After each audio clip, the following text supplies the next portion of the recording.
Welcome back to E-commerce News Network. Again, we're traveling the world today. So many places that are involved in cross-border e-commerce and involved in e-commerce within their own countries. It's just extraordinary, the growth. This is an interesting story. We're going to Mexico City now. You remember that Amazon started in Jeff Bezos' garage just selling used books. And he was only selling books, but he selected the market well. Within 2 months, he was generating sales of $20,000 a week. I think he pretty much knew he was onto something right at the very beginning.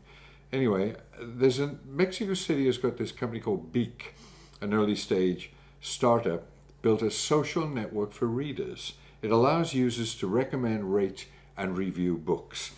It currently reports about 250,000 monthly active users. And the co-founder Pamela Valdez said this is just the beginning. For Beak, they have their sights set on e-commerce. Amazon is not really as popular in Latin America, she said. There's a huge opportunity in becoming the trusted review site for people and then using that platform to sell products. They have competition. Latin America's most popular e-commerce online auction marketplace is called the Mercado Libre. What's that? Free market? Mercado Libre, based in Argentina.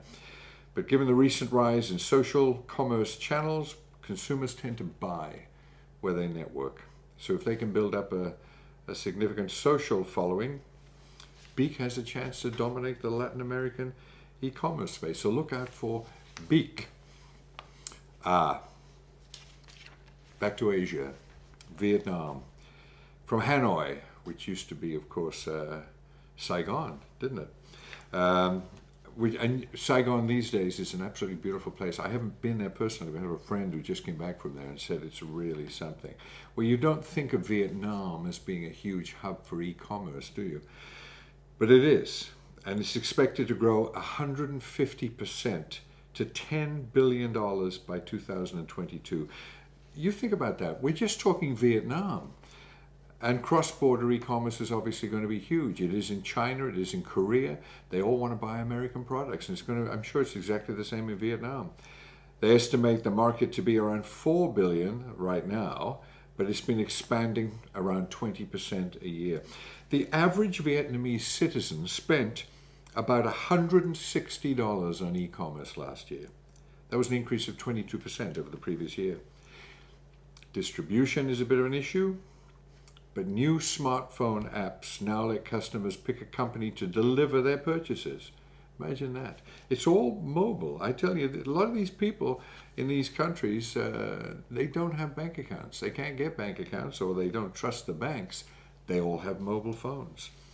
Facebook has become a popular e-commerce medium in Vietnam. The company is said to have nearly 40 million users in Vietnam, some of whom have thousands of friends on the service. Just goes to show that when you want to promote your business, don't look past Facebook. Many of the users, get this, many of the users feel comfortable buying from friends of friends. They said that the Vietnamese Facebook officials said that more than 50 individuals earn over $1 million a year this way. So Vietnam, anywhere in Asia, cross-border e-commerce, it's growing, it's huge already, but it's going to be massive. And so look into that. And if you want to look into any aspect of e-commerce, just go to e-commerce news, what is it? e-commerce news.us? e-commerce news.us. Sorry, I'm having a vague day today. e-commerce news.us, and you can learn everything there is to learn about e-commerce. Thank you. See you next time.